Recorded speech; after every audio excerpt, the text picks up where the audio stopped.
What's going on?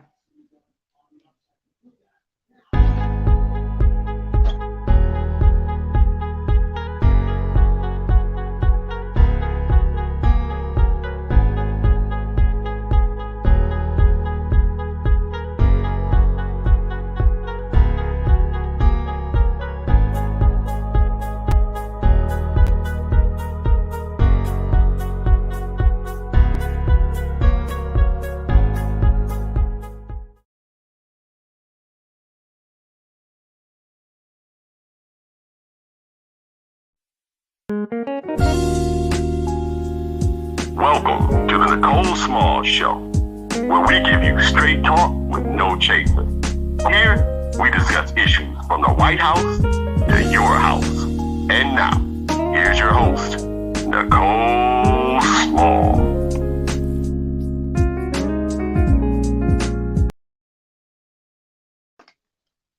Good morning. Thank you for joining me today. I'm going to talk about a couple of things. It's 8:04. Okay, I want to try to hurry up and get into it.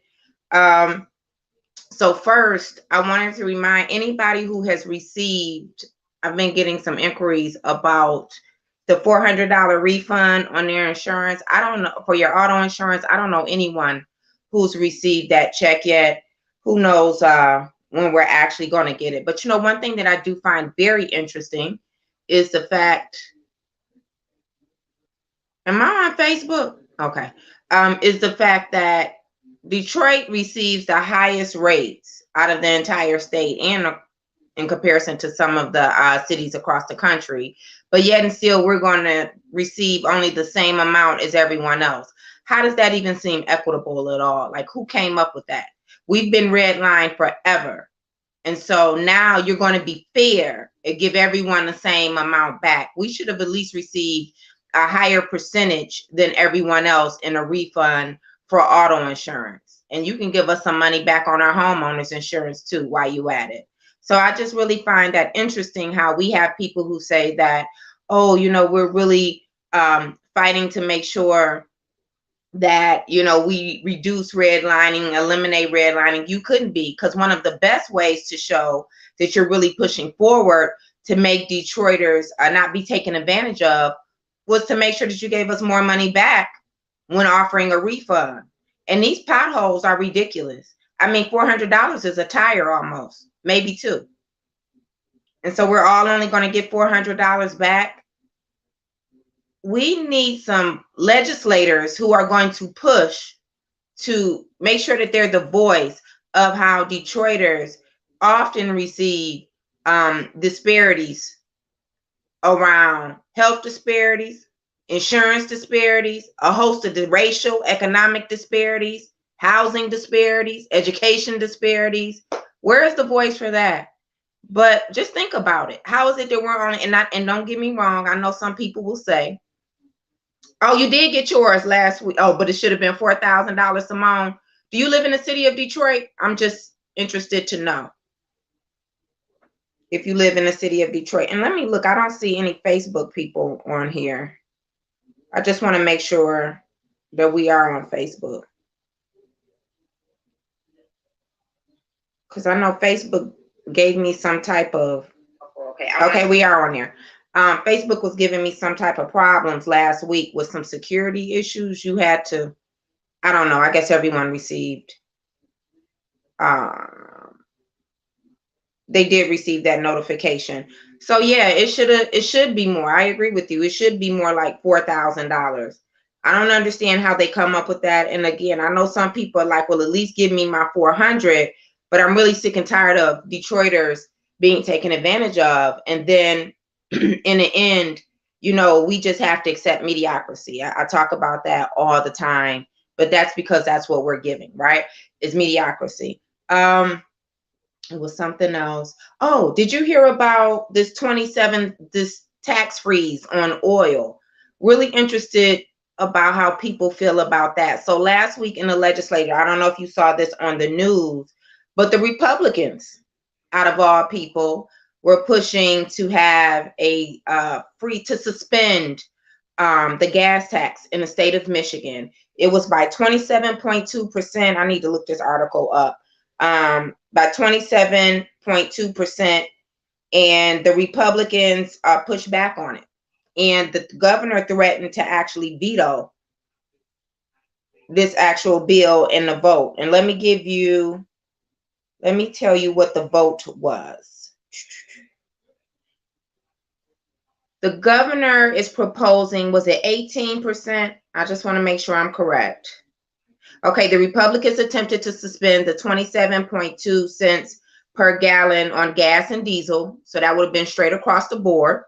And then Whitmer was pausing. She says the sales tax on fuel does protect funding for road repairs and construction jobs. Senate leaders are open to eliminating or suspending the fuel sales tax. But the House Republicans aren't on board, saying motorists would have more if it was a per gallon tax. I mean, gas is outrageous. This is really insane. And I just kind of want to go back to, you have some people who are not making barely $15 an hour. What are you doing? I don't even know how you get to work. Granted, you may not be using premium gas in your vehicle, because I'm going to tell you, this premium, Jesus, that's like a whole car in about a month. This premium gas is, but the regular gas is more than $4. People do need some relief. Sometimes I wonder if the people making these decisions really know our lived experience. So what about all of those? Even if you make $15 an hour, this $4.19 a gallon is crazy for regular.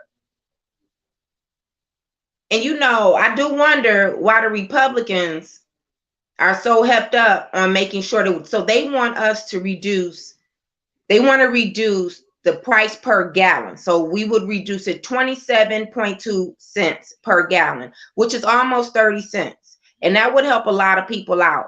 Like, especially these people who are not filling up on gas. And I get it. It hurts. It hurts now to fill up at the pump.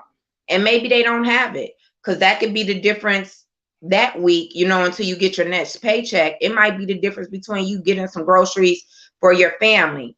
There are quite a few things that are going on. So that's what the Republicans were proposing. The governor and some of the Democrats, because it was Senator Adam Ollier who was on.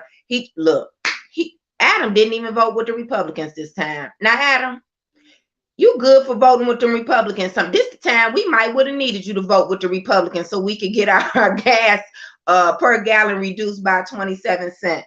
So what the Democrats are proposing is suspending the state sales tax, which is 6%.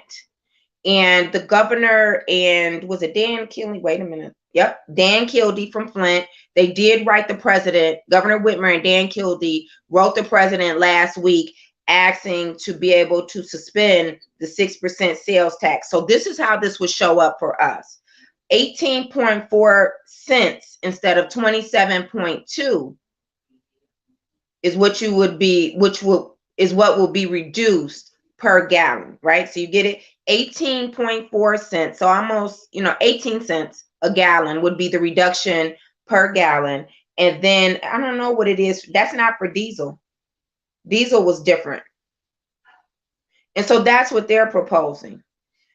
I really would like the 27 cent. I'm just going to be honest with you. I would like the 27 cent.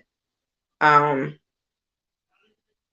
me see if I can see what that comes up to. I don't know. Did they tell us that? Okay, this will save drivers about $725 million, the 27.2%, by freezing. These taxes will be frozen or suspended from April through September. That's the summertime. A lot of us are out driving more in the summer, so I do support that. Whitmer is proposing 18. Okay, here it is, 18.4% on a gas for regular cars. Diesel would have a 24.4 cent gas reduction. So that's how that will work out. I get that she's saying that her way will help repair the roads, but didn't we just give you 4 years to repair the road? And these roads is raggedy as hell. I'm not really sure where we going with that, because these roads are raggedy. And we keep hiring the same construction companies as well to repair these roads. Not sure that I'm buying into that. Not sure that I'm buying into giving me an 18-cent per gallon reduction versus a 27-cent per gallon gas reduction is going to help you to make sure that you repair the roads. Because I'm just not really sure why the roads haven't been repaired now. Nobody ever explains that to me. We just kind of, people joke about it, skim over it, and then that's that. And it's an election year. So not really sure why our roads aren't repaired. So that's something to think about. Let's move on to, I wanted to talk about city council today and board of police commissioners. Then we'll get into the whole, are some of the women who are supporting organizations in politics, supporting leaders, community organizations, are they enablers of the misogyny that we see showing up, especially in politics, right? Where is, I want you guys to listen to, right, the library too. I want you to listen to a public comment, and this happened on March the 8th, I believe it was, March the 8th. You got to be, oh, I was about to say, I know I didn't lose it. So this was from the March 8th city council meeting. Did it do that to me?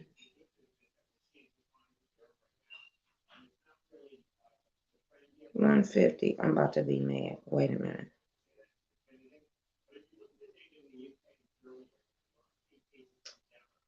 I had this all set. So you got, here it is.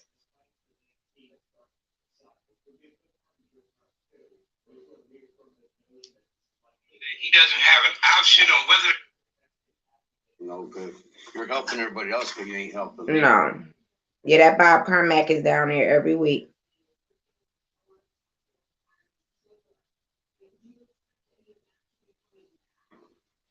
Okay, so what I'm about to play for you, sorry about that.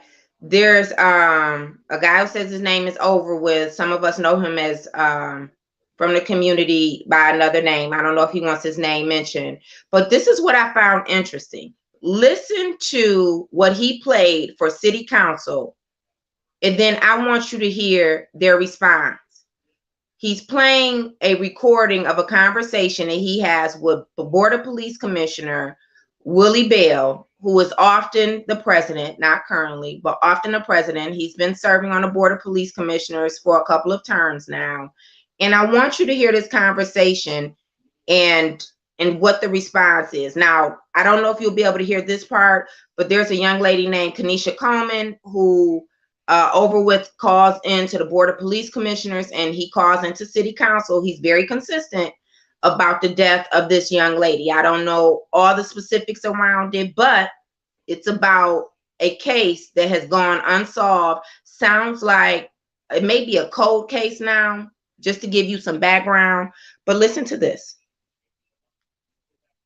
To determine whether or not he can accept some. Yeah, Chairman Willie Bell, this is Ruben Crowley calling you. Lawrence Akbar is trying to reach you to determine whether or not he can accept some complaints from me over at the OCI.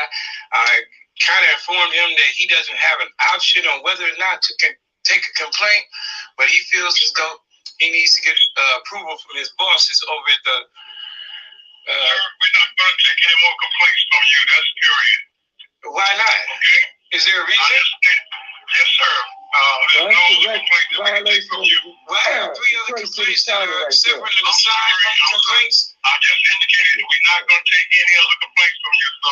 Well, I have 3 complaints that are separate and aside from the complaints that are here in OCI and the Board of Police Commissioners. You can't just do this, Willie Bell.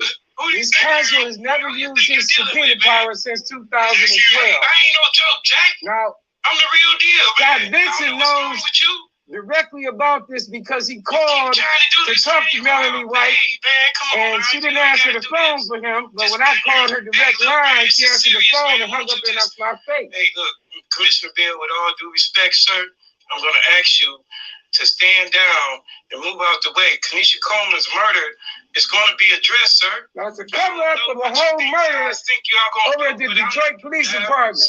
The OCI took a complaint from the ladies. They never gave a complaint number, and they waited 94 days to call Captain Derek May in for his initial investigation. I know because I sat back and watched the call. Documented the whole thing, the proof exists. Now I'm asking this council to take immediate action. You can say the truth. Subpoena Lawrence Akbar, Melanie White, Willie Bell, and Reverend Jim Holly before this body to answer questions about their actions related to the cover-up of the murder of Kanisha Coleman and denying citizens' complaints. Thank you, Mr. Overway. Thank you. Ramon Jackson.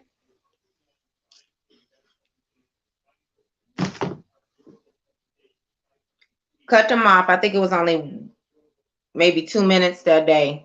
That's a lot for city council. So let me say this. I think he shouldn't have been, the gentleman playing the video, he shouldn't have been speaking over the conversation, right?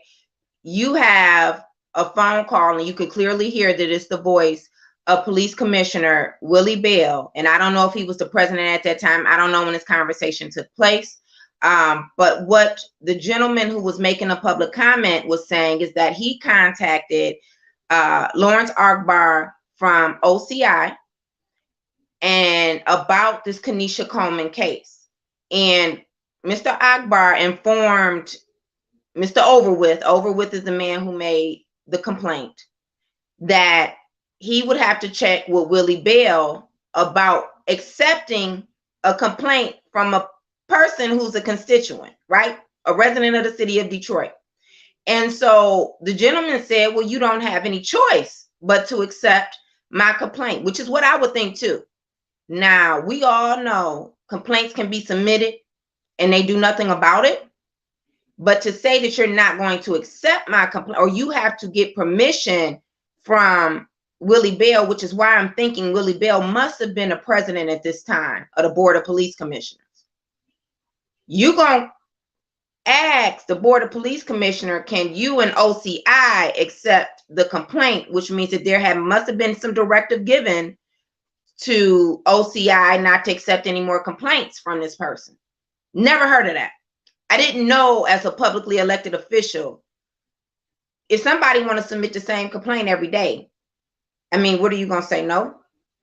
I didn't know that you had that option, right? And so then what you hear in the conversation is Commissioner Willie Bell stating, I have informed basically OCI and the Board of Police Commissioners, we're not going to accept any more complaints. This is his word. They're not going to accept any more complaints from this gentleman who, again, is a City of Detroit resident, and he's submitting complaints, probably same complaints that he submitted before, about the murder of a young lady named Kanisha Coleman. Again, I don't have all of the details around that. And as the council president, this is just where I'm confused.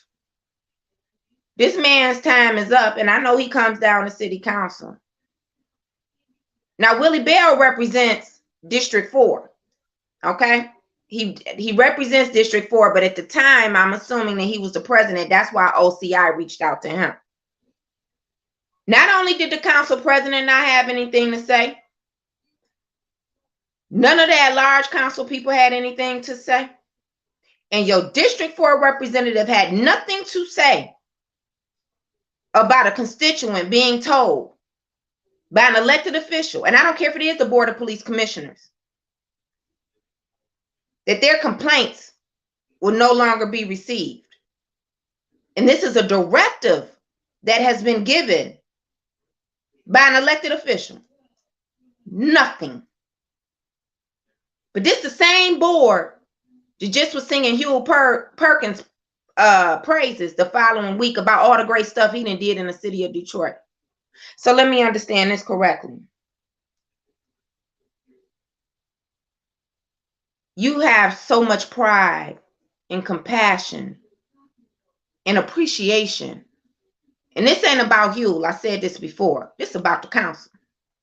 For somebody who ain't never lived here, or if they did, they probably haven't lived here in about 40 years. Somebody who's not a huge philanthropist, to my knowledge, I don't know you to be out here in the community helping people. But you took time out and gave him more time than you give to people who you work for, which is us, the public, right? And here's a man who's being told that his rights are being stripped from him. Don't tell me it's nothing that you can say as council member. So again, his District 4 council person, Member Johnson, the council president. Also, none of the at-large members said anything. I like how they pick and choose what they want to address. And so we know that the Board of Police Commissioners have had their challenges. You have a commissioner who's sitting there now who said that taking a bribe wasn't that big of a deal, right? For a man who's gone to jail for tow truck contracts and bribery. So that person is still there. And then you have another member telling the constituency, what's the purpose of having civilian oversight if you're not going to have oversight for the public? What's the purpose? What's the purpose? Yeah, he probably get on your nerves. I get on your nerves calling in the city council. I'm quite sure. That's why you don't respond to me either until all hell break loose. But you're going to let somebody tell a constituent, you the city council, nobody has anything to say. Nobody. That's one thing for you to say that's out of your purview to actually address or to do the investigation. I get that. I get that, because I too feel the same way. But you have a constituent who has been told that none of his complaints will no longer be accepted. You are the legislative body. Are you kidding me? You get involved in other stuff you don't have to. You get involved when Mike Duggan have you to come down there about some smoke and mirrors, affordable housing, and you know it's not affordable housing. You get involved with other things. You get involved about this water issue, and we're about to get to that. I thought you had nothing to do with water and water increases and everything, but you sure stand up for him. But you can't stand up for the people. You can't stand up for the people. I don't care. Yes, Overwith called into every council meeting. I call into most. So what? That's all right. And I want you, the public, to understand what's happening here. I told you last week, they still won't open up that auditorium. I call every week about it. Public hearing started this week. They had the water department down there. They had, then DDOT transportation was down there, several of them. They still won't open up the auditorium. You think any of them say anything? Remember, Callaway did one time, but since then, no. And some of y'all still talking about give them a chance. You know, I've never seen so many domestic violence victims, acting victims in my life. So you go from one relationship to another. This person might have a different face, but they treating you the same way, and you got to wait and see what's going to happen, right? All of the red flags and everything going off, and you have to see what's going to happen. What's wrong with y'all?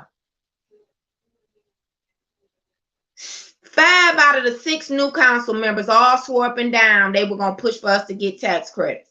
Now they on the other side and they have to see.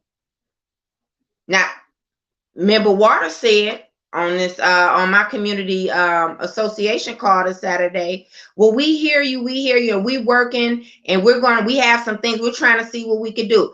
This is what I don't understand. Every last one of them, except for Member Durhall, said that they agree with the resolution that we sent to talk about tax credits. Now everybody have to see what they can do, because you can't cut the check. I didn't ask you to cut the check. The people who supported the People's Slate Resolution didn't ask you to cut the check. We asked you about tax credits. And all of the 5 of you out of 6. Now, see, this is what I'm going to tell you about Member Durhall, and I'm going to make sure I make this clear tomorrow. He the only one who didn't say. He said, yes, something needs to be done, but he didn't say he would support that, right? And when he gets into office, he's going to make sure that they do everything that he possibly could to make sure that we get these tax credits, right? To make the people whole. But the other 5 did. And we don't hear nothing from them on that either. But let me tell you who does hear something about being overtaxed. The city of Birmingham.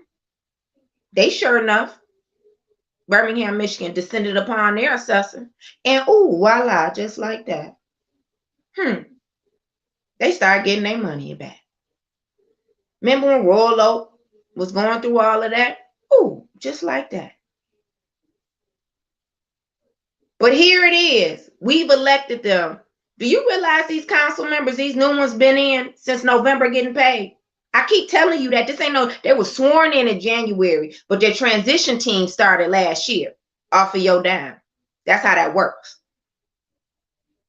So that's January, February, March. That's 4 months. That's 120 days almost, give or take. How was that? What you waiting on? How much more time do they get? Do you understand what's about to happen with this budget hearing? Once the budget is approved, once they slide everything on through, with all of this money coming across the table, I keep telling you, and they won't even open up the auditorium. They won't open up the auditorium. And you need to just go on the city's website. I just want you to take a look at the room. The majority of those people work for you because they're appointed. They make sure they all have seats, not only at the table, but in the other seats that are outside of the table. And then we have to go and sit in the hallway.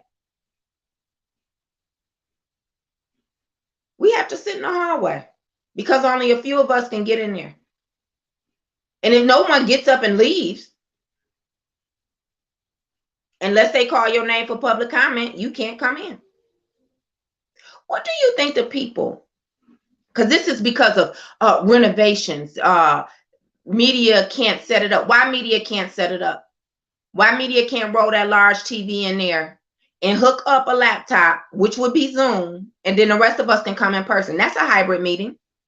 Didn't the mayor have his hybrid meeting for his charter mandated meeting with the public? Where? In the Irma Henderson Auditorium. You know, go figure. Ain't that something? But you got council people, and they don't say a word. They won't say a word. And who are you to act as if you can't challenge the council president who feeding you this garbage? And I said it and I meant it. This is intolerable, as Martin Luther King would say. You name one city that's majority white that would tolerate this type of treatment. So all of that, they're going to do something about overtax. They won't even put it as a line item on a committee. Now, again, Member Waters said they're going to do that after the budget hearing. I'm a little confused when the budget hearing is to figure out how you're going to appropriate money. And we're talking about being overtaxed, which is money. Even though we're not asking for a check, we're saying we want tax credits. Doesn't that indeed impact the city's budget? So if you wait until after the budget hearings to address us being overtaxed, then what you're going to tell us is, well, we can't do it this year because the budget has already been approved. I'm just telling you what's going to happen. And that's the best that we can get. That's the best that we can get. See, because the reason why Member Waters was on our call, look, unlike some of the other ones, is because Member Calloway was on there because it was a District 2 association meeting. So they were at a library trying to help people fill out their forms to save them from foreclosure. let me tell you something about me. You can't distract me. You can't distract me. You have Member Johnson, Member Calloway, and Member Waters. Now, those are the only people I heard. Now, give them credit, talking about they've been knocking on doors to make sure people save their house. I want people to save their house too. I do. I do. But you helping people that's only going to qualify for the HTAP form. But the reason why a lot of people are in this predicament is because the taxes have been overassessed, right? So it's kind of like, what comes first, chicken or the egg? And if you're only going to help people, if this is only going to benefit people that either qualify for poverty tax exemption or closely qualify for poverty tax exemption, then what about those other people who are overtaxed? Don't mean that they're rich, right? That's not what that means. They're still struggling because they've been overtaxed and they potentially could lose their home. How did you go from doing the work of a council person, in which you said that you were going to make sure you address us being overtaxed, and not one of y'all have brought that up at any of the meetings, to now you doing the work of Wayne Metro and these other organizations who get money out the wazoo to do exactly what you're doing, to go knock those doors? How about this? I'd rather you as a council person, when you look at those organizations who getting all of this money, right? Or send your community liaison. What you doing there? I'd rather you be out here going and talk to the people who don't qualify for the poverty tax exemption. Help them. Help them. We have organizations receiving so much money to help people fill out those forms. And I do want people to fill out the forms. But you know who have a line item on their budget to send people to knock doors into whole spaces? Wayne County. Don't you notice the Wayne County Treasurer sends people to Wayne County Community College? They'll come up to Northwest Activity Center. They come to other spaces. So you have all of these entities who are being paid to do just what you're doing as a council person. But what you're not doing as a council person is addressing the issue of the people being overtaxed. And that's what you said you were going to do. And the facts are the facts. And if I'm assuming that the council president is the one who's telling the members, right? It's probably where Member Waters is getting this from. That they're going to wait until after, because she too said that they're working on it. But nobody could ever tell me what working on it looks like. They're just always working on it and they're looking into it. This has been going on since 2019, since that article came out. You working on it and you looking into it. What does that look like? What does that look like? You working on it. And now y'all at libraries giving out drinks and what is that? Snacks. But we have organizations, including entities like the Wayne County Treasurer's Department. They hold something on Saturdays and during the week. Wayne Metro out there 6 days a week. Why do we have our council people doing that instead of what they said that they were going to do, which is around the overtaxing? And if the city council is about to wait until after the budget hearings are over, if that's the directive that's being given by the city council president, we in trouble. We are in big trouble. Because once that money is approved, it's gone. You can't renegotiate and get it back. That's not going to happen. And so again, we have a council that's just going to play us like a fool. They won't even open up the auditorium for you. I just want you to think about that. They won't even open up the auditorium for you. You got a city council that can't listen to this. You got 9 folks sitting up there. No one can get us a line item to address some solutions and to have a real negotiation, right? About how to make us whole for being overtaxed. They can't even get you on the agenda in the committee. They can't get you the auditorium open. And hell, you struggling to figure out what to do for the budget. Because I'm telling you, I don't want a dog park over here. Let me tell you what I want with our money and with this ARPA money. I've said it before, June through September, I want some more money for secondary officers to be in our neighborhoods. That's what I want. I want some more money for grass cutting. That's what I want. I want some more money for home repair outside of just for a roof. That's what I want. I want something else. Y'all remember what the, see, I keep forgetting that fourth thing. What's the fourth thing I want?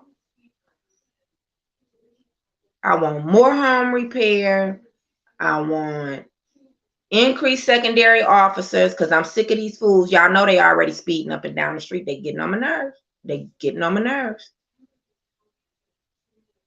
What else?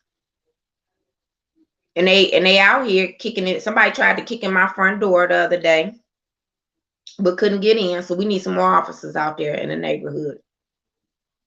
So what else I want? Did I say grass cutting?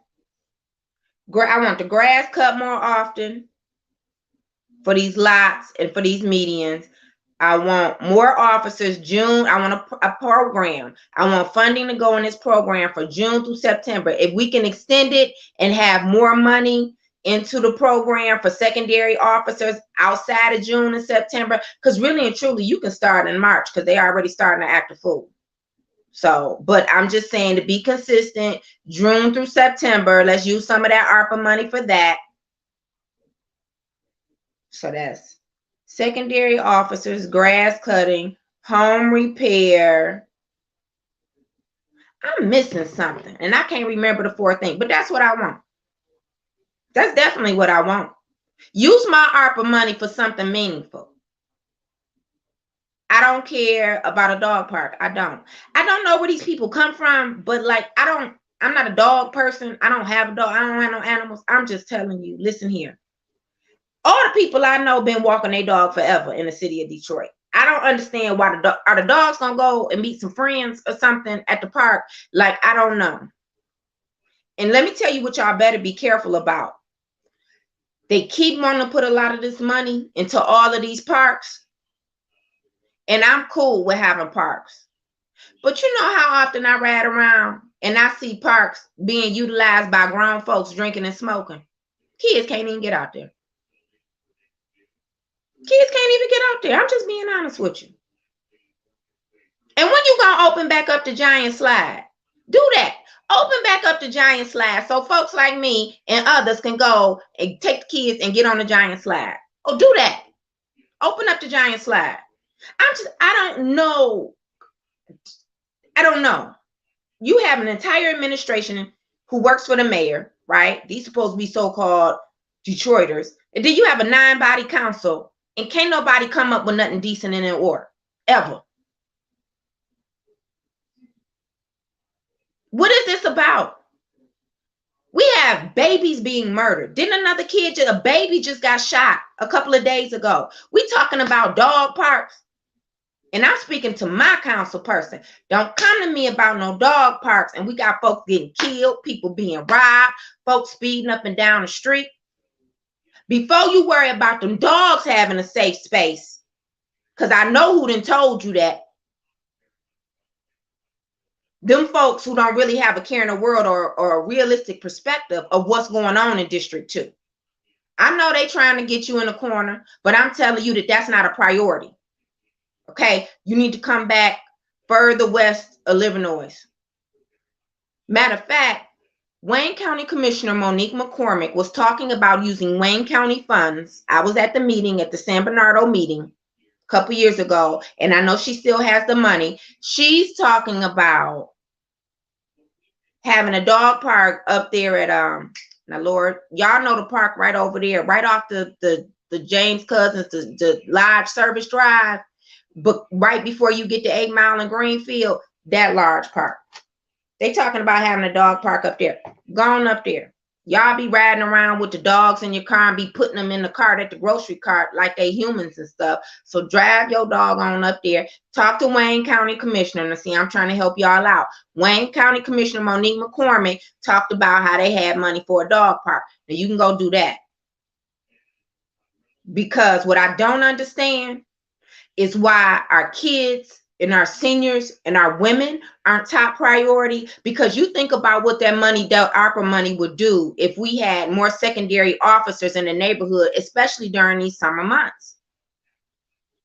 Maybe you could protect some of those babies from being hit by these fools who just flying over the speed humps. Maybe you could protect some of the people from being robbed and being murdered, because it would be more visibility in the neighborhood. I know some of y'all want to defund the police, but until you show me how some people gonna show up into the neighborhood and protect our own, we just gonna have to go after them police officers who acting a fool. Because all of them not, and I'm sorry.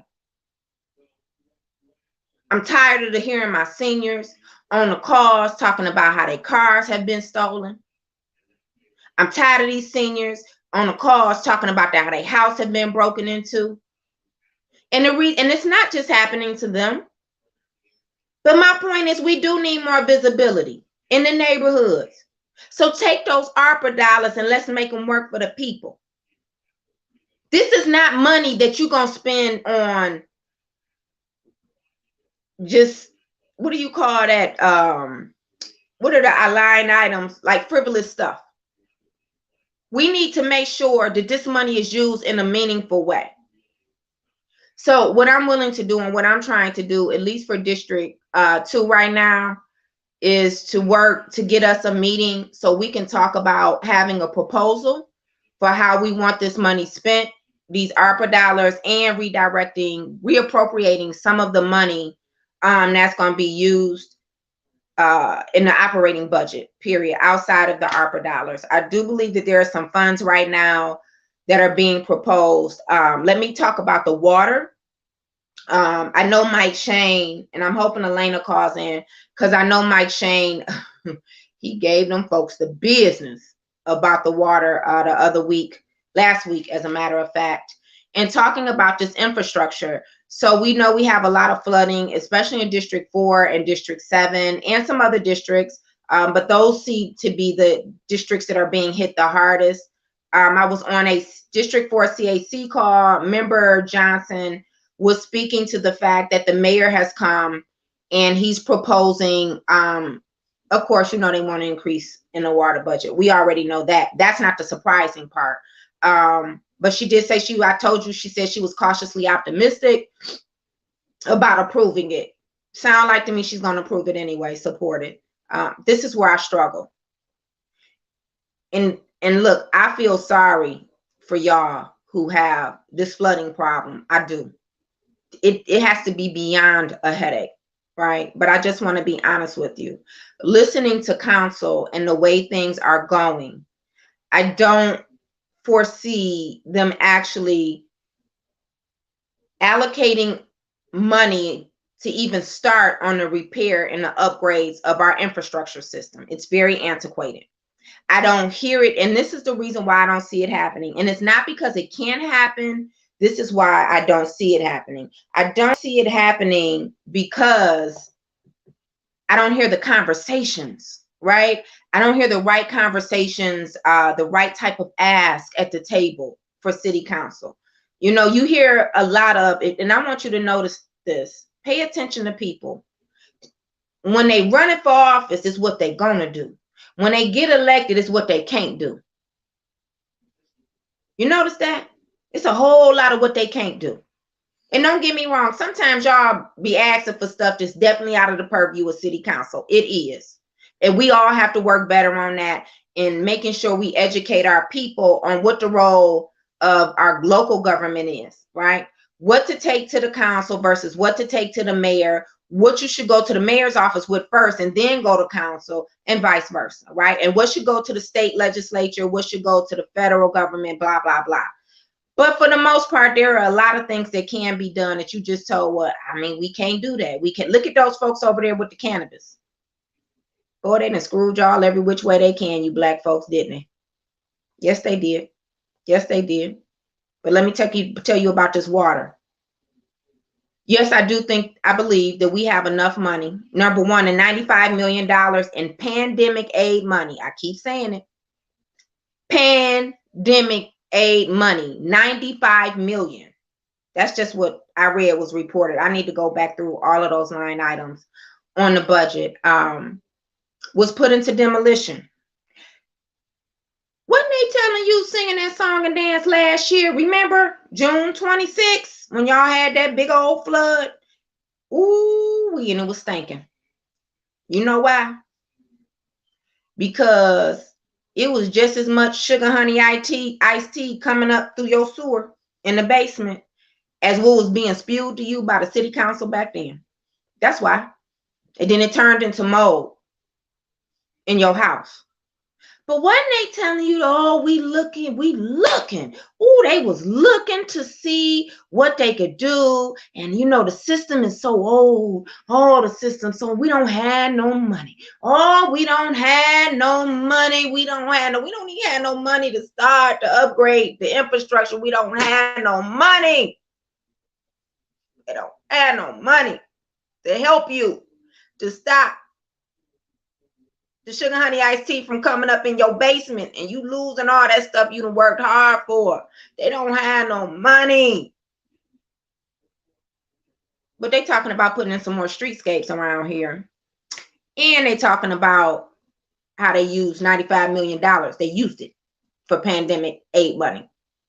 I just want you to understand what you're being told. Now, if you like it, because some of you do. Some of you don't like my approach. You don't like me telling you the truth. You don't like me exposing how you being screwed over. Again, a domestic violence situation, right?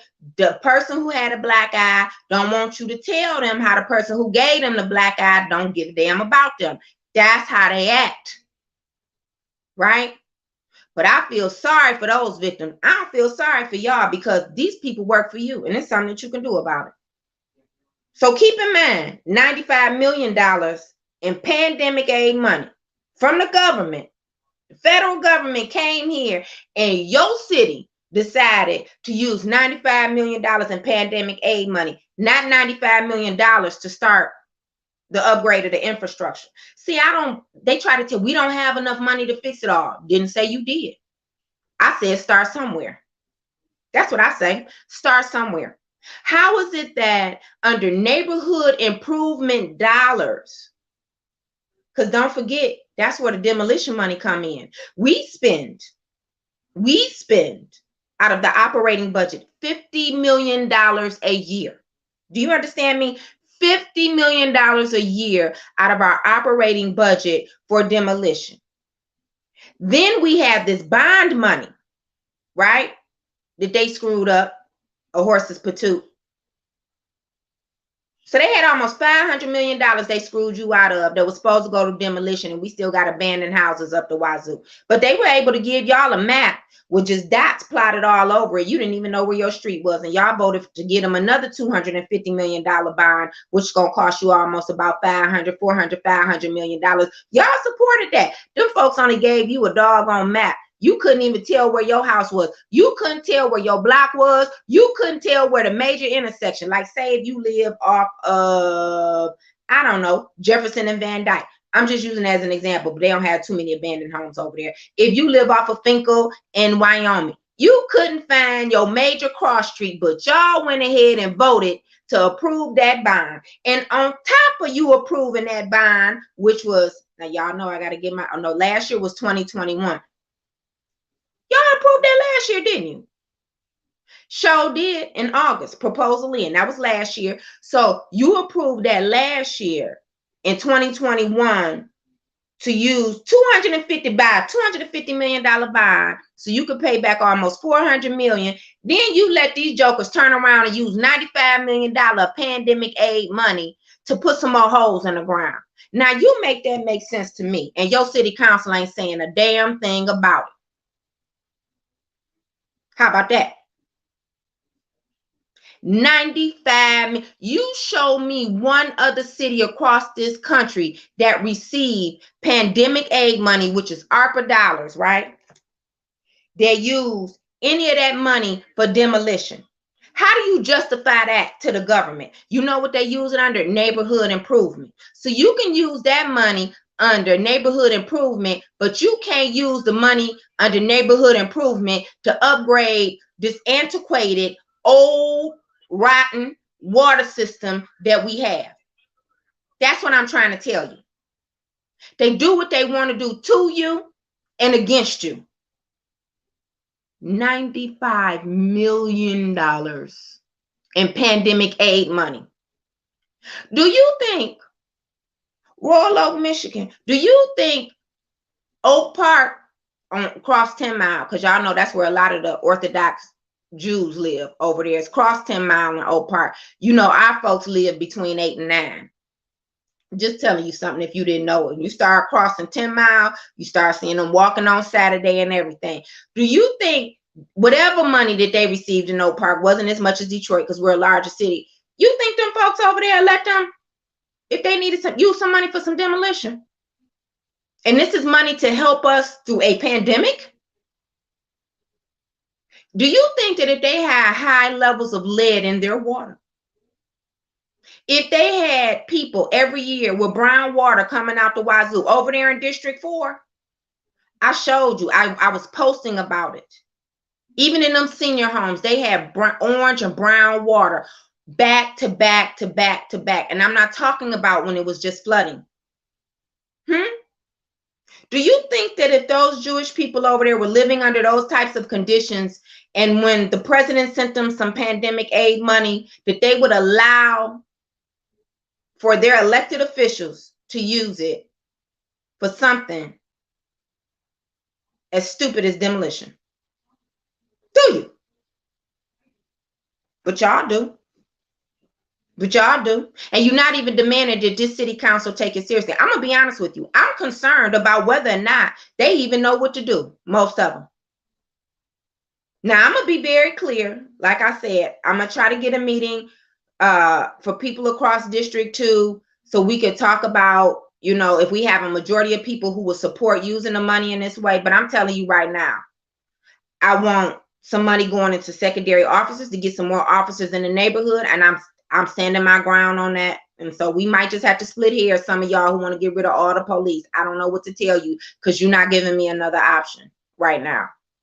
You talk that stuff about how the community can look out for the community. Well, I got the community trying to break in, so I don't know what to tell you. And I'm tired of the community speeding up and down the street, and half of them don't even live here. So I ain't budging on that.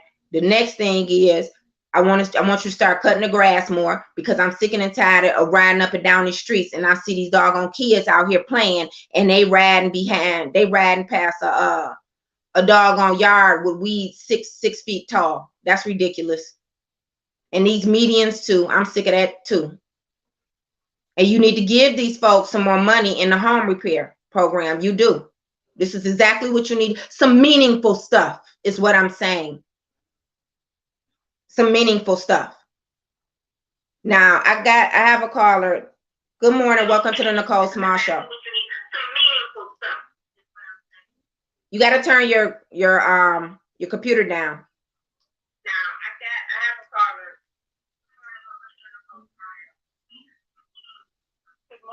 Good morning.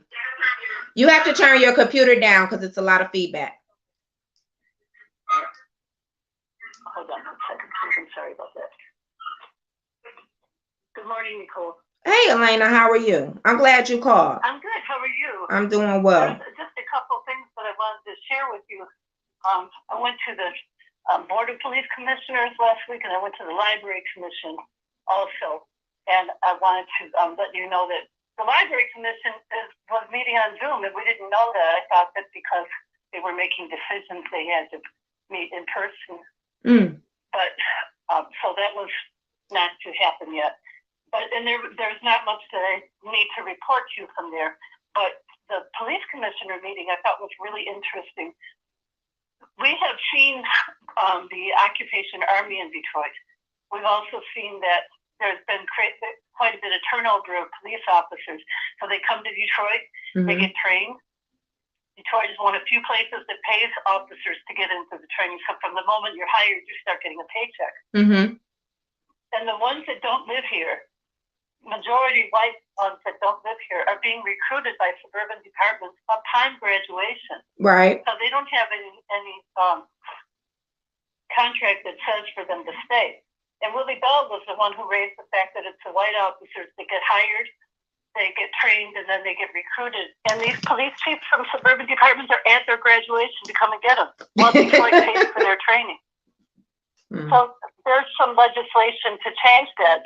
There was another police commissioner whose name escapes me, but he raised the most disturbing proposal to give them free houses, a break on their car insurance, like a subsidy for their car insurance, and 3 years. Was that Commissioner Ferguson? Was that Brian Ferguson? Home Depot would fix up their house. Was that Brian Ferguson? To lure them to stay. It was the most disturbing proposal. She must can't hear me. Was that Brian Ferguson? I think that's who it was. Yeah. Okay. It was somebody I didn't know. Yeah. They were trying to be polite to Willie Burton, but it didn't last long. There was a lot of students in the audience because it was the evening meeting and it was at Wayne County Community College. So all of us who teach criminal justice had our students there. So it was packed. It was standing room only. And they did try to behave, but they really turned on Willie Burton right away. It's really obvious that he is unwelcome and treated with the least collegiality of all of the commissioners, without any exception. They're all in on that juvenile behavior. It was very disturbing. That's the one thing that I wanted to report to you. Also, the library is reopening branches on July the 1st. No, get to the part about this Willie Bell and telling somebody that they're not going to accept their complaints anymore. Did they discuss that? I did not see that. No, I didn't. I didn't see that. But we left before public comment because it was very late. Okay. So if that was on during public comment, I didn't see that. No, wait a minute. I just want to make sure we're clear. That was on during public comment. I know it was played at the city council. I'm quite sure that it was played at one of the Board of Police Commissioner meetings, but probably just not the one that you were at. Okay. Yes, it's possible. Yeah, I actually will be more attentive to the Board of Police Commissioners now that I've witnessed that meeting. The only person that actually spoke as if they were a police commissioner for the people was Bernard. I'm not making it up. He was the one that said that there was going to be a hearing about youth curfews. And this is something to really watch out for because, those partnerships, the private-public partnerships where the private people get public money are really going to crack down on young Black people downtown this summer.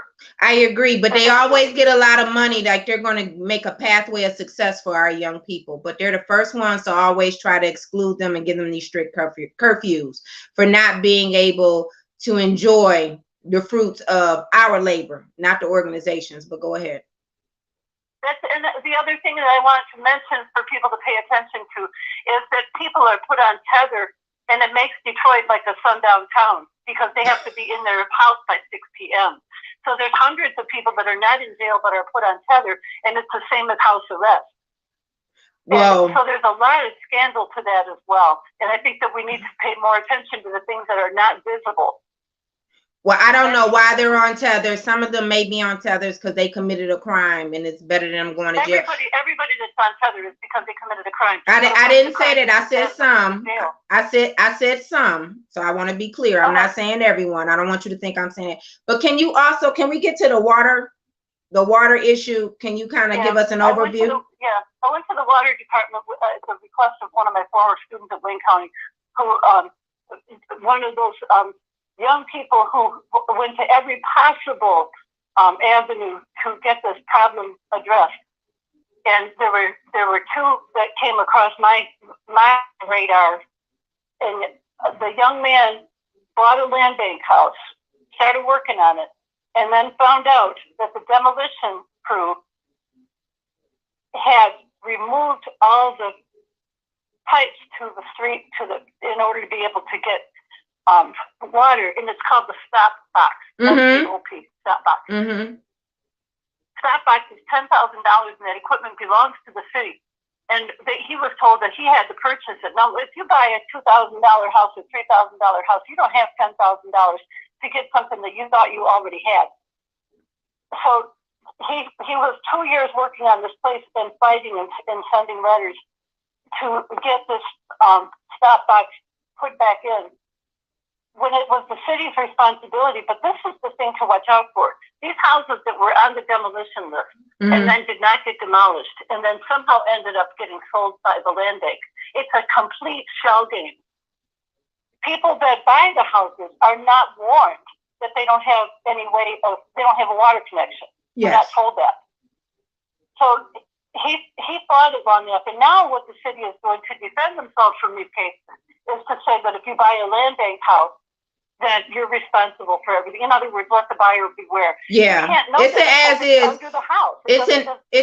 It's an as is property. So that's true. But they do let you know when you purchase these homes on a land bank, but even off the auction, they tell you it's as is. So, but I do agree. No one expects. They should put on there the things that they're aware of. So, for instance, all of these back taxes. And in addition to that, they should let people know about whether or not they're going to have to repair in order to have access to plumbing, the part in the street. I agree. And they should put a disclaimer on there. Let me just say this. There is some federal money that came in. It was, I don't know how many millions came in to address these problems. So this young man and the other family that I was on to both get that repaired at the expense of the city. So they did actually prevail because there was this money that suddenly appeared. But I also want to tell you this. The land bank refused for 2 months in a row to go before the city, before the commission. They were summoned by the commission to come and report to them about all these problems people are having with the water. But they just don't show up. They just simply don't show up. But we experienced that when the land bank, remember back in 2014, 15, they were very hesitant to come even to city council. But let's get into the part about the Mike Shane and what he. Mike Shane has been testing the lead in his own house. He has a house and his son has a house across the street from him, and they were testing them both. And he found, I can't remember the parts per million because it was very specific. In other words, there's too much lead in the pipes, and it has to do with the construction that's going on all around that's shaking it up. So he went to them and told them that they have to repair these lead pipes, and it's not the responsibility of the homeowner. So they were really like deer in the headlights with a citizen who has the capacity to do that very specific engineering job. So hold on, I want to make sure everybody understands what you're saying. So Mike Shane, who is someone who's definitely engaged in the community, everybody, he's been testing his water. And so his findings are that there's so much lead consistently coming out of the pipes in the water. Because of that, the city is responsible for replacing those old lead pipes that he has in his home, not at his expense, but at the city's expense. And so what Elena is saying is that the commission, they didn't know how to respond, right? They don't expect anyone, and everyone doesn't have the capacity to do this, but it just goes to show that we're being penalized, right, for the city not doing their job because they haven't even replaced all of the pipes that are coming to the home underground. So I wanted to make sure they understood. Go ahead, Elena. So what was the outcome? They didn't know what to do. I guess, yeah, they're gonna send their own testers, but he is a better tester than any of the equipment that they have. But everybody can't do their own house like he's doing, obviously. Yeah. The residents can't do their own house, but there's clearly going to be a response from the water department now that this is out there, because it's been exposed that the people are being exposed to higher levels of lead. And it has everything to do with the construction that's going on that's shaking up the infrastructure of the water.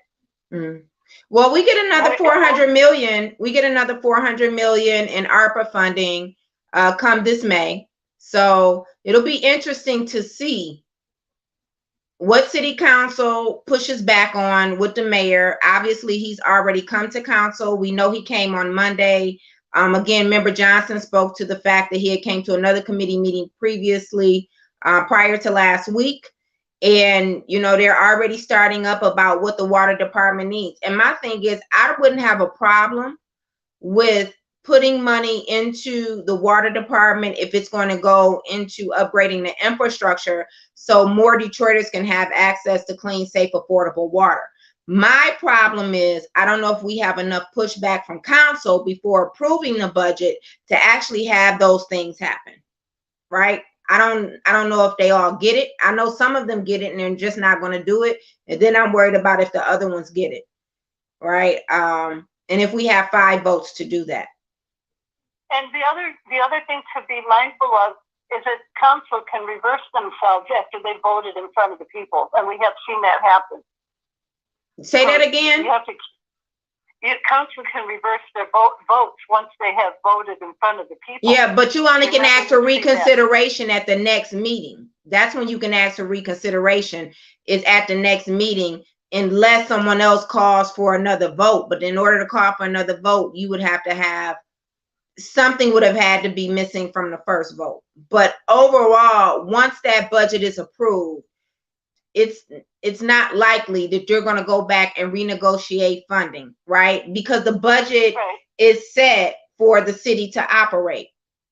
And really and truly, they should do their job the first time around. I'm of that opinion. That's what I'm saying. But I do hear you. I wanted to say one more thing for our listeners, and I really appreciate you giving us these kinds of details on following money. Mm-hmm. But if we know that the city council is not the one holding the purse strings, but the Downtown Development Authority and DEGC and these others are, we really need to start following them. We're going after the wrong culprits because they can just look at us and do nothing. They've been elected, but they don't have the authority to spend the money, and the ones that are spending the money are just doing it behind our backs. We need to go and see where they are. Well, we could kill 2 birds with 1 stone, because both the DDA and the DEGC, they come before council right during the budget hearing. As a matter of fact, the Detroit Building Authority and the Detroit Land Bank Authority both were there on the 16th on Wednesday. Thursday was housing and revitalization. I wish I could have been on that, because I'm gonna have to go back and watch that one. But let me tell you what's interesting. Friday they had Human Resources Department, Employment Solutions. I'd like to know what Employment Solutions ideas are around making sure that we get some more people trained so they can be employed when all of this ARPA money coming here, since the water department claims that they need so much more money. But let me tell you, indeed, I don't see Detroit Department of Transportation. It's the 23rd.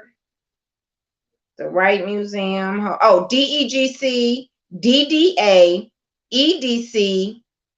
What's LDFA? Land development, something, whatever. They're all going to be at City Council on April the 1st at 10 a.m. How appropriate. Right before the mayor's proposal. Okay, so that's April the 1st. And also BC is March the 28th. People probably should definitely be involved in that. There are some other ones. I said I was going to post this. I'm going to post this schedule so people can call in and listen, because I don't know, you can waste your money and pay for parking, but unless a group of us are going to demand that they open up the auditorium, they're not going to open up the auditorium. I just want you to know, like, how they treat you like you garbage, because that's what they're doing by not opening up the auditorium. So again, I just, as a reminder, thank you, Elena, for calling in. I appreciate you. Okay, thank you. Mm-hmm. So just so we can just have a summary of understanding, you got a city council that's being paid $90,000 a year plus a free car and whatever else, and they have a full staff. They can't get the auditorium opened up for you. They can't get you being overtaxed. They can't get that to be a line item on a budget and finance committee. It was something else I said that they couldn't do. That was real simple. Oh, they can't give you a comprehensive proposal or plan about what they want to do for the budget. Have you seen any of that posted online with these council members, what they proposing? I want to know what you gonna propose for how the dollars should be used. Budget hearing started last week. Shouldn't that have already been done? It's just a thought. And I don't want to hear from any of you gonna tell me, oh, Nicole, they can't do everything. You know, but y'all sure think I can do everything. Ooh, wait. Y'all think that I can do everything. You still call me, and I don't care if I can help you. I will help you. I don't have no problem with that. I just wish y'all put some of that same energy towards these folks who getting paid. I'm the same Nicole before the Charter Commission that I am now. I give you the information if I know about any resources, and I try to help you to think of how you could be your best self and quit being taken advantage of. That's all. But then you want me to ease up on these folks. Keep on easing. You're going to ease right on back, on up out of here, because that's what's going to happen. And I'm telling you, they won't even open up the auditorium. So don't come talking to me about what white folks get. And here's a PSA. I keep telling y'all white folks who move into the city. And I'm going to start talking to the ones in my neighborhood. If you're going to move into this city, I need you to bring that same energy that you had when you lived in the suburbs and those same standards. Remember, don't come talking about no dog park. I need you to get highly pissed off about this poor water infrastructure. I need you to get highly pissed off about how they're using $95 million of pandemic aid money to go to demolition. You know, they kill me. Them folks out there in the suburbs, they throw chairs, they throw F-bombs and everything. Remember, they just sent somebody to the hospital in Royal Oak about a damn zoning issue. Don't come into these meetings being all passive. No, the mayor's doing such a great job and the city looks so much better. No, it don't. It's not. It's all smoke and mirrors. You need to understand that. We need some of y'all to stand up. They won't open up the auditorium, is what I'm telling you. I don't care if don't nobody come. They ought to open it up to show you some respect. Because when it comes time for all of those developers and these corporations, when they want something, you think they're going to have them sitting out in the hallway? Do you? They're going to probably tell some of their staff to get on up out of that room to make room for them. But not for you. But not for you. And we need y'all to be clear that they're not going to keep taking this money and throwing it down a rabbit hole. So white people I'm not talking about you white folks who've been living here. I'm talking about you white folks from the suburbs. We need y'all to show up with that energy like y'all be having out there in Bloomfield and out there Cranbrook and all of that type of stuff. Come on now. Do that. Quit coming in here being so passive. You're not helping us. And if you're going to live amongst us, we need you to push back. Now, that's the truth. Now, you can get mad at me if you want to. So it is 9:16. I think we've been on a little bit more than an hour. I appreciate all of you. City Council formal session is tomorrow at 10 a.m. Get online by 9:50 so you can raise your hand.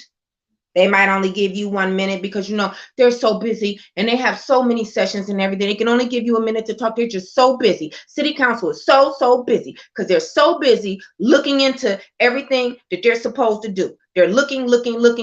Maybe we all should chip in and go buy them some eyeglasses so they can see, because they can't see. But let me tell you what's on the agenda today is the 21st. At 10 o'clock, the Health Department for the budget hearing, 36th District Court. I don't know. Y'all never asked about anything for 36th District Court. That's at 11. At 1 p.m., the Police Department. I'm definitely getting on there. And 3 o'clock is the Police Commission. Well. Let's see what they gonna say. Tomorrow is the Law Department. Then the Board of Ethics. I ain't seen them do nothing to nobody yet. Department of Transportation is at 2. And then the Department of Transportation Corporation is at 3 o'clock. So a lot of you have been calling in the City Council and other meetings talking about the Department of Transportation. So you'll be on tomorrow. And then General Services Recreation is Thursday. Eastern Market. I wonder what they're going to ask for. That's Thursday. Wright Museum is Thursday. Historical Department is Thursday too. All right, everybody. Have a great day. Everybody be safe and enjoy. I think tomorrow is going to be colder, so enjoy the weather today.